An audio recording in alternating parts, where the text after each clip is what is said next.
What a way to land the day. That was stunning stuff from analog and physical AI. Do you all agree? Was it fun?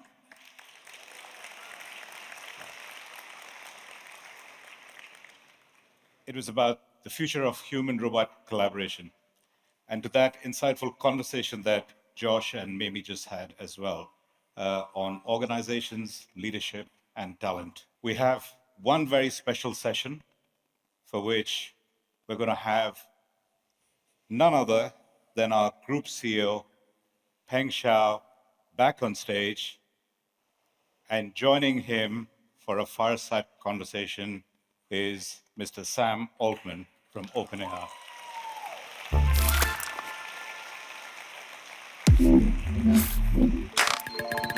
I got him.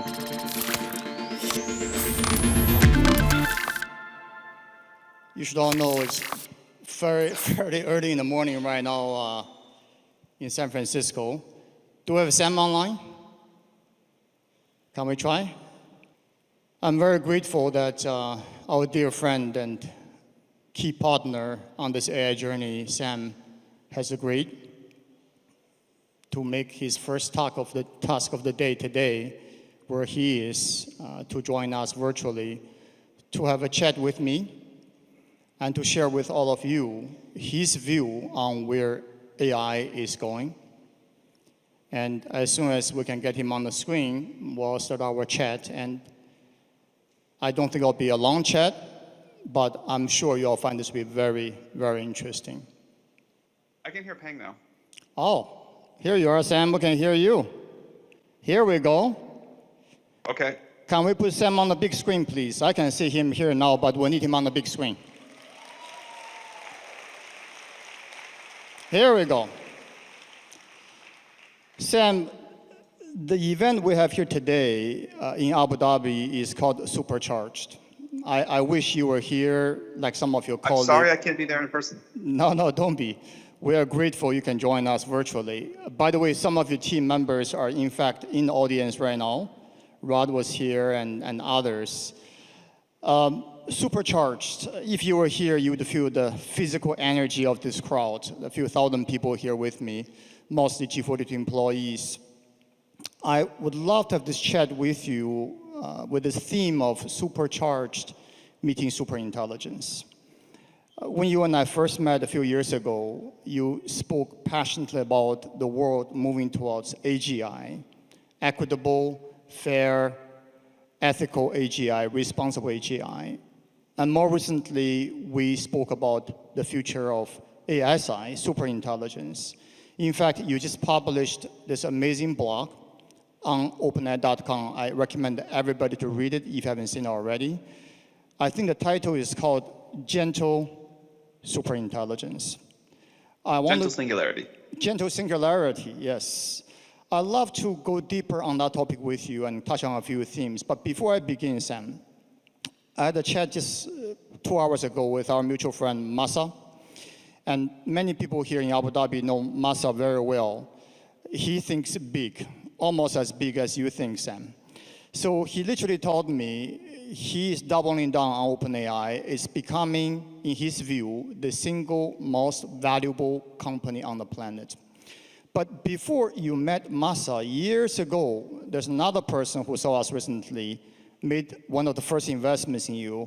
That person is Josh Kushner. And when Josh was with me at Chitano a few days ago, he told us when he first invested in OpenAI, he was not investing in a company. He felt you were running a country. And can you give us a sense of what clicked between you and Josh when he first made his initial investment? And your viewpoint back then, how was he getting this impression of you are not running a typical company?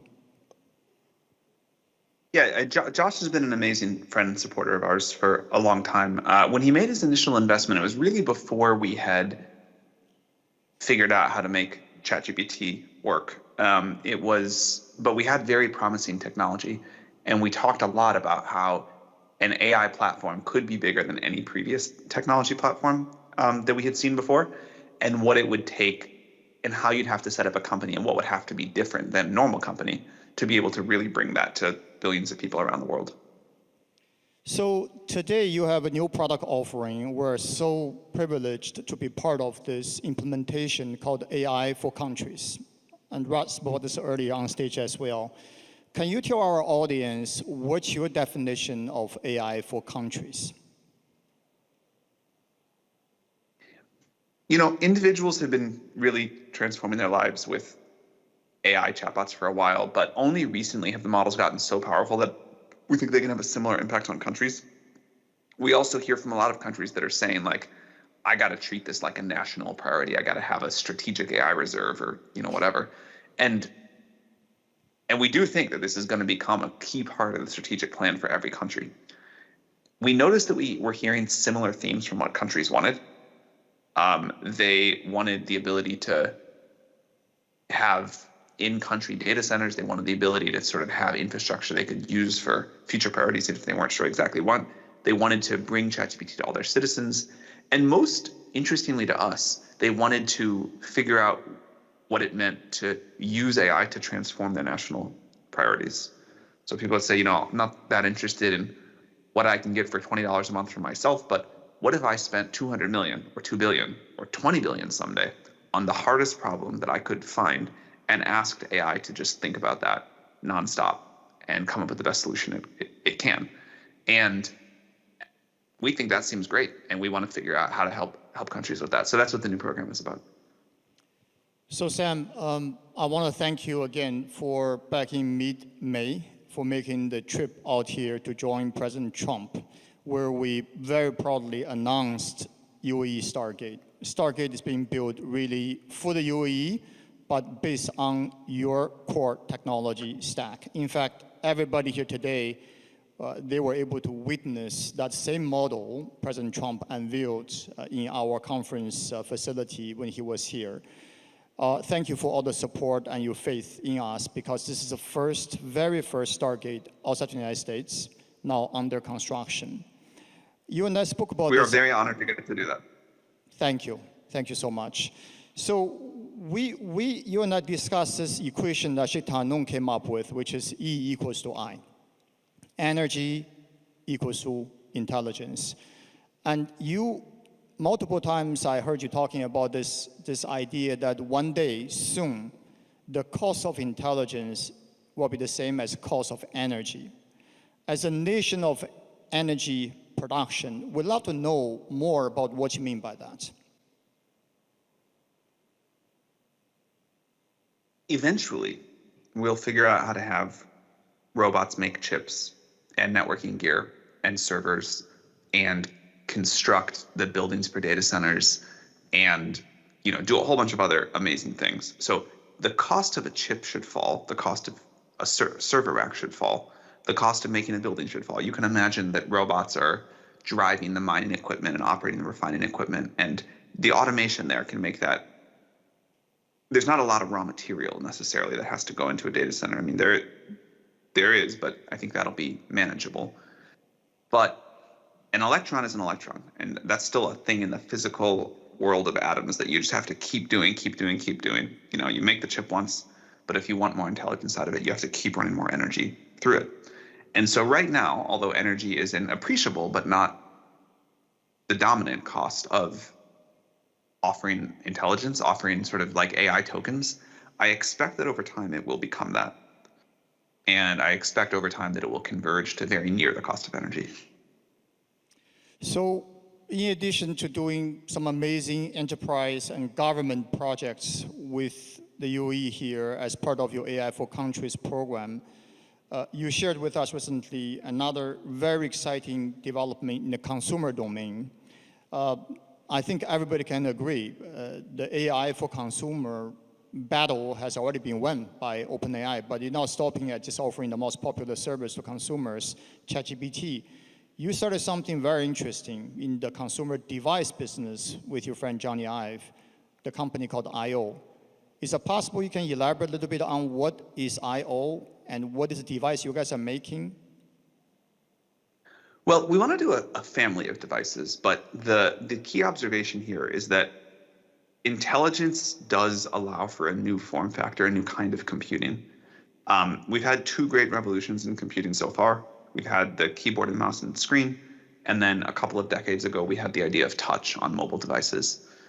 But never before have we had computers that can really understand us and go off and think and do stuff for us in the background, and that we trust it'll work. So I think now it's possible to design a very different kind of computer based off of this new technology. Because it didn't exist in the solution space before. And so what we're doing is saying, okay, assume we have even better levels of artificial intelligence than we currently do. What is that going to mean as we think forward a year, 5 years about how we'll use computers? And you can already see hints of it in how people use ChatGPT as a sort of new operating system. But we're still stuck in old form factors, and now maybe we can do some very different things. I guess the last thing I'll say on that point is, right now, the way people use AI is still very much like you send a request and get a response, which is the way we've used old technology. I think there is something interesting where to consider, where the AI is sort of like constantly thinking on your behalf. You know, you ask it a question, it maybe gives you a quick answer, but it thinks, and if it has a better idea an hour later, it might tell you that, or a day later. Or if the information available to it changes, it can say, hey, I can do something different. And this idea of a computer that is constantly working for you, not just when you make a request, that seems quite interesting.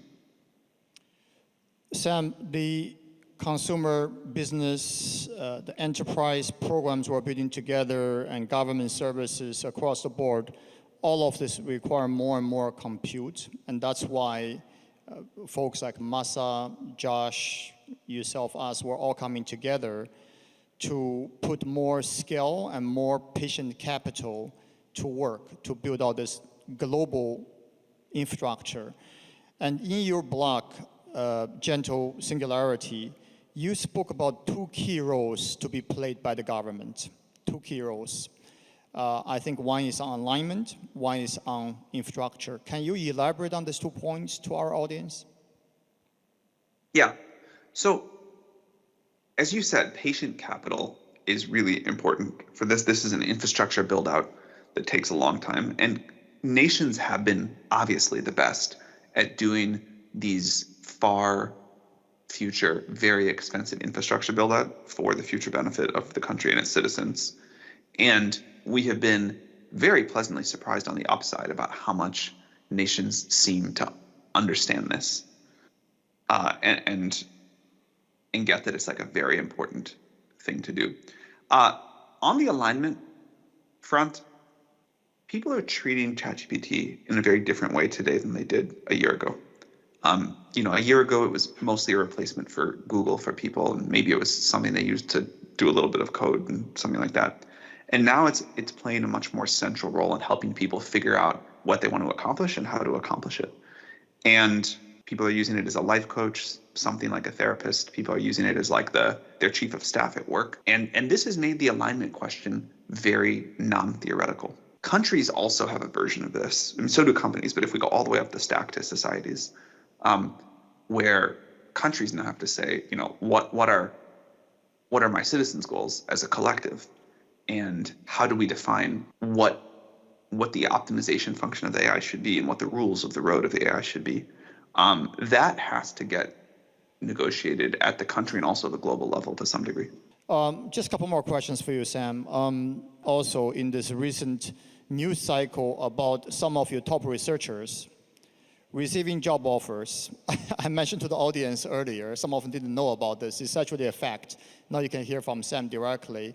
$100 million of sign-on bonus, $200 million of annual salary, but they did not take the job offer. Can you tell us about the culture of OpenAI?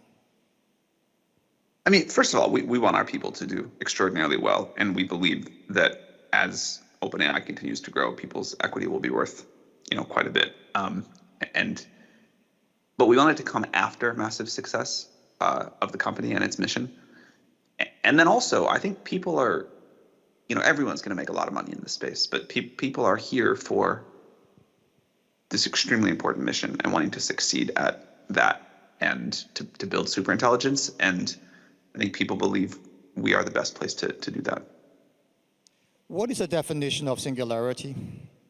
Well, as I mentioned, I think it'll be a gradual process, but at some point, if the AI that we have developed could do better and faster AI research than all of OpenAI put together, and if the data centers we built could do a better job at self-replicating and making more copies of data centers than we could do ourselves, and so the AI had become better at,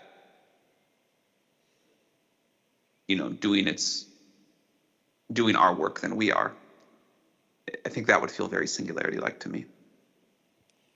Sam, last question for you. We have a special team from Abu Dhabi together with our new associates in UK, McLaren. I believe they're meeting you soon. Have you met them already, or are you guys meeting soon? Monday. I think next Monday. So it's no secret, you guys know Sam is a big fan of McLaren. And actually anything fast. You like fast things, Sam. So, but especially McLaren. Especially McLaren. So I'm very curious. What do you think AI can do to help a company like McLaren? What's your secret project there, if you have anything in mind?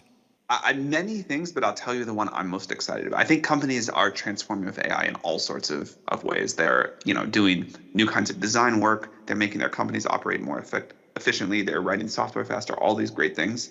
The one I'm most excited about as a car fan is AI for science is still early, but finally becoming real. And if a company like McLaren can use AI to do real science and come up with new innovations faster, new materials, new types of engines, I don't know what. That to me is probably the greatest single promise of AI. AI is going to do a lot of incredible things, but I think throughout history we have seen time and time again that the way humanity unlocks more and better and newer stuff is deeper understanding of science, the process of scientific discovery. And it looks to me like AI is really beginning to deliver on that. And if you imagine what McLaren can do by having AI help them innovate at the scientific level faster, that seems pretty great. Fantastic. I know there are many McLaren fans in this audience as well, so this is good news to get Sam's attention on this company and help with that technology. Sam, thank you so much. I know you have a very busy day ahead of you. I just want to say that you've been such an incredible friend, amazing technology and business partner and thought partner. But most importantly, Sam, I want to tell the entire audience here, I've witnessed along this journey with you the type of person you are, the integrity you have, the high standard you hold in how you conduct yourself and what your teams are saying about you when you are not there. And ultimately, I think this is one thing we share as a nation with you, that is, we're here to serve a higher purpose. And you've been building something, I keep referring to the most valuable company, but really I believe will be a change agent for the entire humanity. And we truly admire you for that. Thank you so much, Sam. Thank you very much for saying that. You've been an incredible friend to us, the whole nation has, and we look forward to doing way more together. Great. Have a great day, Sam. Thank you. Yeah.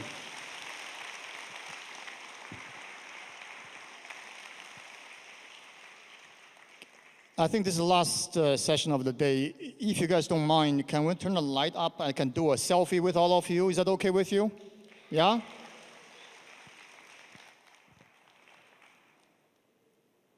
want to help me, or do I do a selfie? Just here to help in case you... I'll do one first, and then you can help me out. Let me try.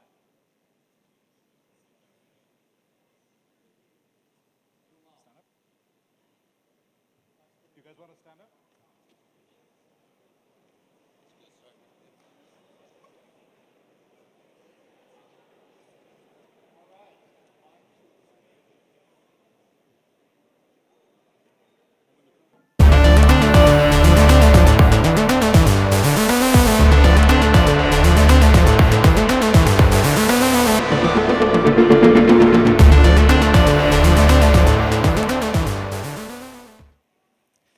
Thank you, everyone. we had promised that we will have someone special later in the evening. We lied. We actually have two special people that's going to be on stage. Before we end the day, you've just seen the whole new branding. Based on this branding, we've developed our first Catalyst Award. The ethos of this is for people who have supercharged G42 and its operating companies, and for which there is no other person better deserving than our very own Marty Edelman. Please give a big round of applause. And Marty, if you can come up on stage.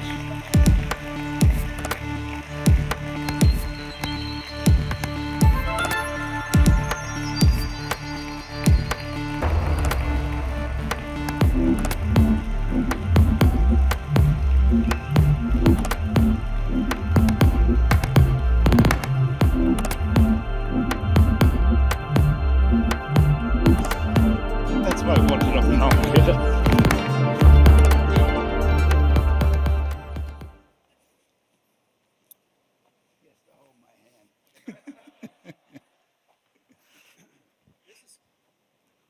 Is it working? Hello? Yes, Can we it's turn this on? Is this called Catalyst Award or Crystal Ball Award? It's like a crystal Catalyst. ball to me. You have to see through a crystal ball, you know. Marty, we love you. That's all I need to say.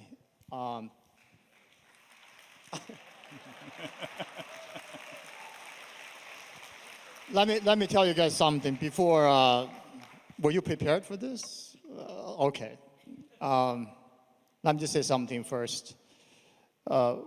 Marty and I share so much with each other, and we share a very dear friendship with a man named Heldon Mubarak.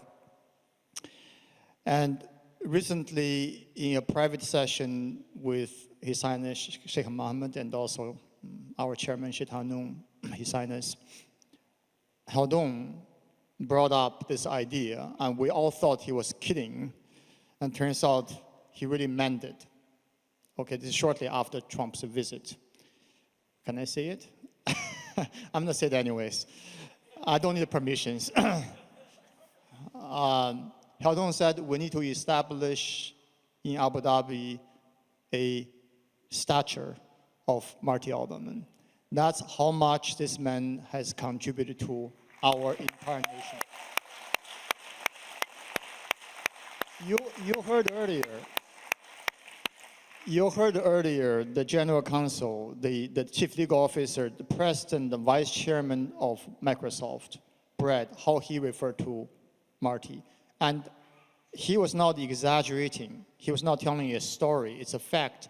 Satya was shocked a few days ago when Satya found out Marty was actually, because he's known you for a while, he thought Marty was at best in his 70s. He's already in his mid-80s. Satya was in shock. So there is no better role model for all of us to be a purposeful, to be a good, decent, high-integrity human being and a dear friend than Marty. Marty.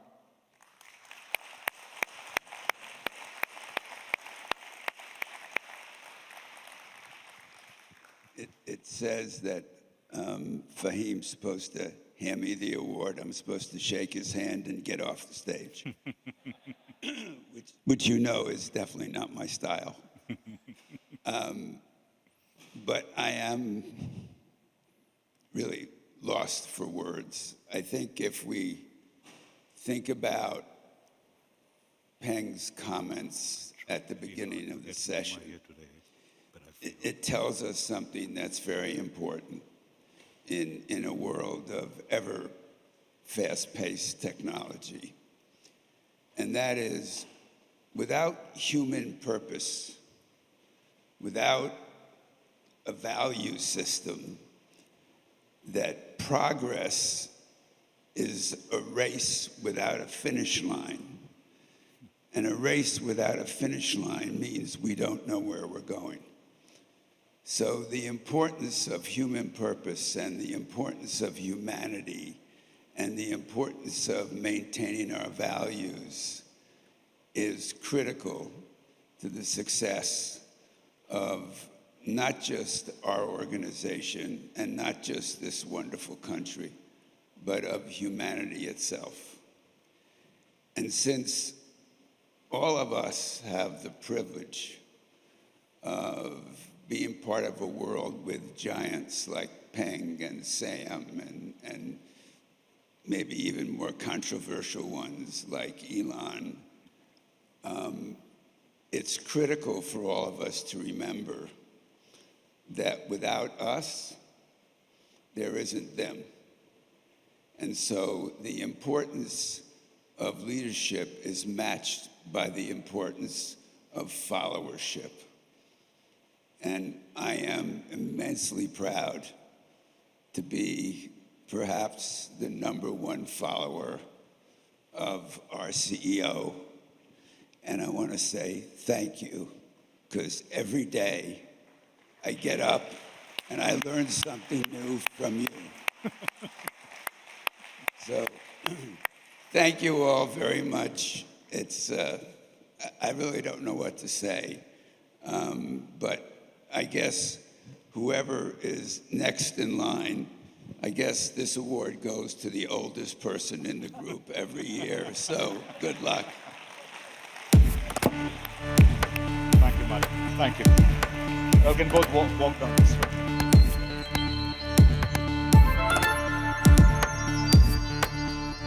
You want to carry it? Just mind the mic.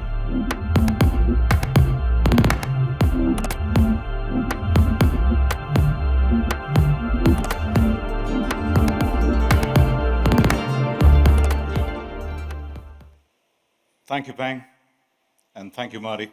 Sorry, it's a heavy piece.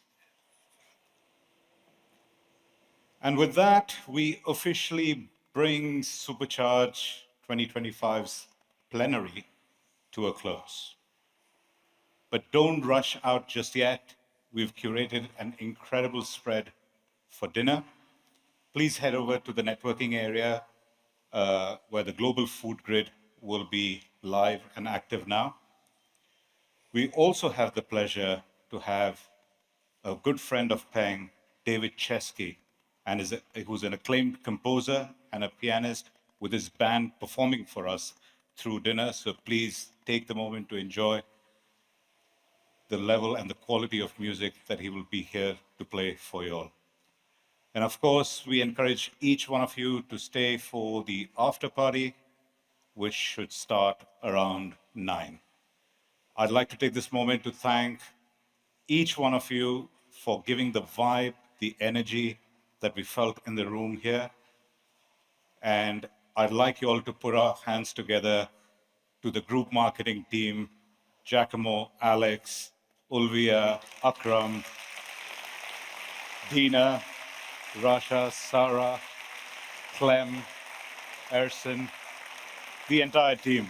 They've sweated blood to make this happen. Thank you very much and enjoy the rest of the evening. Thank you.